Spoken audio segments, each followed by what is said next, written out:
રવિવાર ભરો પછી એમ કે આ વિધિ કરવી પડશે, 11,000 ની વિધિ થશે, 20,000 ની વિધિ થશે, 25,000 થશે, આ વસ્તુ મંગાવી પડશે, ફલાણું ધૂપ લાવવું પડશે, ફલાણી કલેજી લાવવી પડશે, એમ કરી કરી કરી અને તમને પૈસાથી તોડી નાખે અને માનસિક તોડી નાખે છે.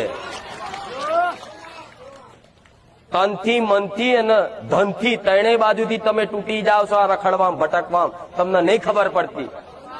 વિચારો, તમારી આત્માને પૂછો, તરત જવાબ આવશે કે હા માં તારી વાત સાચી છે. અમે તનથી તૂટ્યા, ધનથી તૂટ્યા અને મનથી તૂટ્યા. જ્યાં એટલે કે કોકે કરી નાખીશ, કોકે મૂઠ મારી લીધી,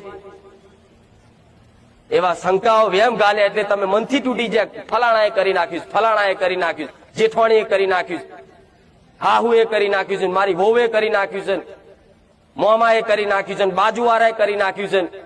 આ બધી માનસિકતા લઈ લઈ અને તમે દુખી થયા મનથી. વેર ઝેર ઘરમાં ગાલ્યા, આ બધી શંકાઓ કરી.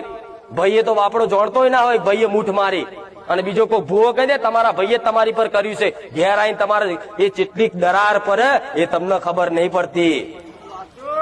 એ તમારી માં ઘેર બેઠેલી કુળદેવી રોતી હોય કે મારી દીકરાની ગેરસમજ અજ્ઞાનતાના કારણે આ બધા 2500 ભૂવા કરી અને લોકો મનમાં વેમ ગાલી અને મગજ બગાડ્યું.